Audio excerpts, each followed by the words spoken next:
The Oculus booth at Gamescom 2014 was popular, with queues of up to an hour to have a short session on a small selection of games that really showcased the capabilities of the DK2. I was able to try Lucky's Tale and SuperHot. Both games, while quite different, are very slick and enjoyable experiences that make excellent use of the new positional tracking and promise to be essential titles when they finally materialise for consumers at the release of the CV1.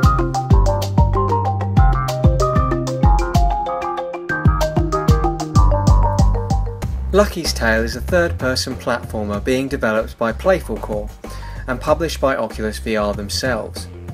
There is more than a touch of Mario 64 in its DNA, right down to the blocks that when Lucky jumps into them break apart to yield stars.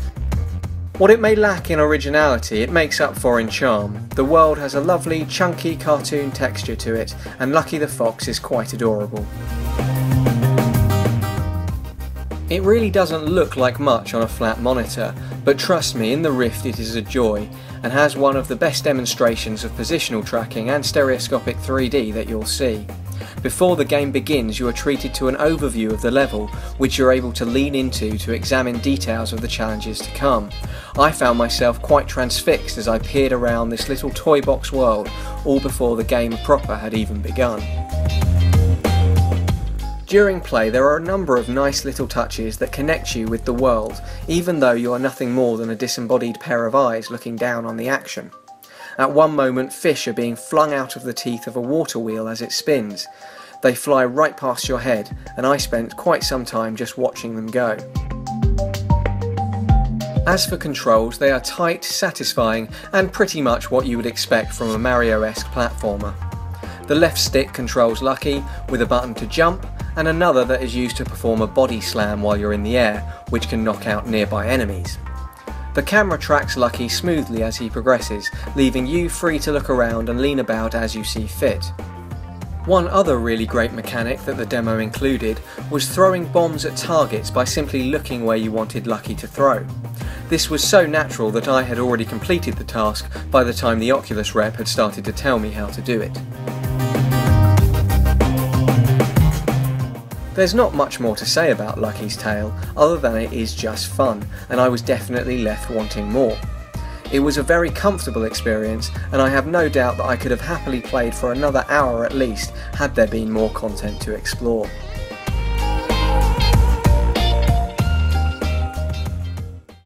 SuperHot. The demo for SuperHot is just a single corridor acting as a proof of concept for this stylised action puzzle game. The core mechanic of SuperHot is really quite clever. It demands observation, spatial awareness, a bit of forward planning and decisive action.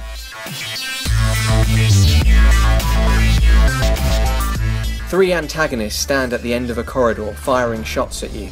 Your objective is to get the gun on the floor in the middle of that corridor and shoot them. Time progresses at a rate relative to your movement speed, although even when you're stationary, bullets do move slowly, although still fast enough to creep up on you. Moving forward or sidestepping then is only advisable when you're sure you have a free path, but you are freely able to lean and duck without speeding things up. This has the effect of making you feel like you're in the Matrix, dodging bullets at inhuman speed. It took me a few tries to get the hang of it. Despite the relatively thoughtful pace, it is very easy to get distracted, admiring some glass shatter or staring at a bullet as it slowly whizzes past your head, only to turn and see another heading straight for you, without enough time to get out of the way and stop it from piercing your skull.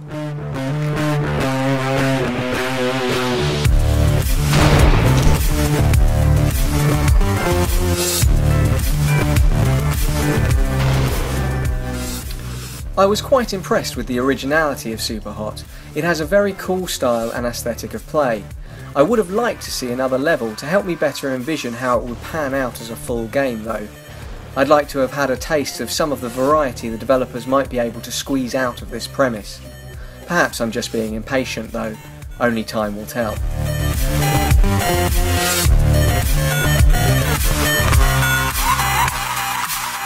Although there was nothing on display that hasn't been revealed at previous expos, Oculus VR had a strong showing at this year's Gamescom.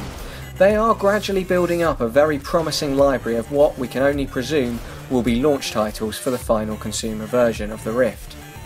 A launch library that rivals and arguably tops what we might expect from a next-gen console launch, let alone the plethora of other indie projects that will likely be ready for CV1's eventual, as yet unknown, release.